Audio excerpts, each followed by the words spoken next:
Annapolis is the capital of Maryland and a popular city among recreational boaters. Since 1993, the marina has made major changes in its practices, significantly reducing pollution in its waters. It is here that I met with John Page Williams from the Chesapeake Bay Foundation. When the Chesapeake Bay Foundation was formed in 1967, the bay was so polluted that some declared it dead. But with the slogan, Save the Bay, and years of hard work, the bay is starting to show some signs of recovery. John, tell me how the quality of the water here in the bay is affected by the water up in Pennsylvania. Gabby, probably 3/4 of the water under us right now, floating this boat, came out of Pennsylvania.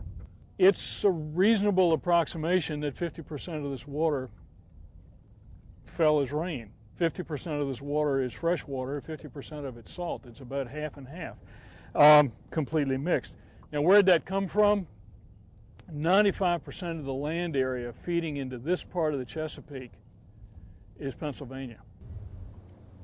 So water that comes from 300 miles away passes through different types of substances and carries that with it. Absolutely.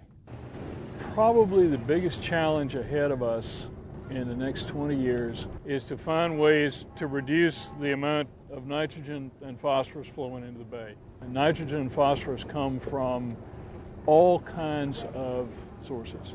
They come from runoff from dairy farms, they come from sewage treatment plants, they come from pet litter in cities washed down storm drains. They even come from oxides of nitrogen from our tailpipes, washed into the water by rain. It takes a very broad effort to reduce those in 6 states, which is pretty tough. But we do know in situations where we've been able to reduce them, we've gotten really striking results. What I learned from John is that the best way to start restoring the bay is through awareness.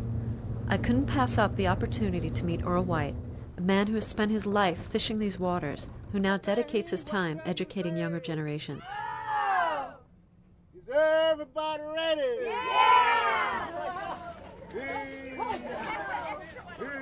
I was working on this boat before Kitchen Market. The man that owned it, I worked with him a long time on this boat. So he sold this boat with the Bay Foundation.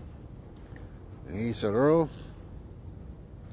said, selling the boat to Bay Foundation, and I can't pay you what the Bay Foundation will. Said, you can go with the boat. So I went with the boat and been here ever since.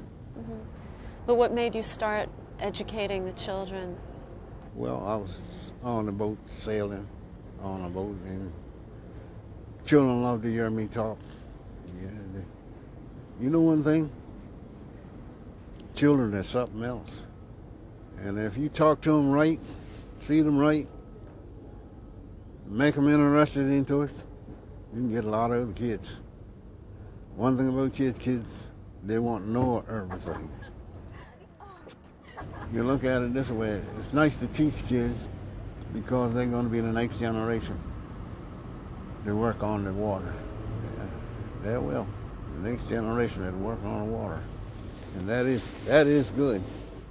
I tell them jokes and they get a lot of kick out of it. Yeah, man, it's a lot of kick out of it. Well, hopefully the work you're doing with these kids will affect some change. Oh yeah, it'll pay off. Mm-hmm. It certainly will, because kids pays attention to what you tell them.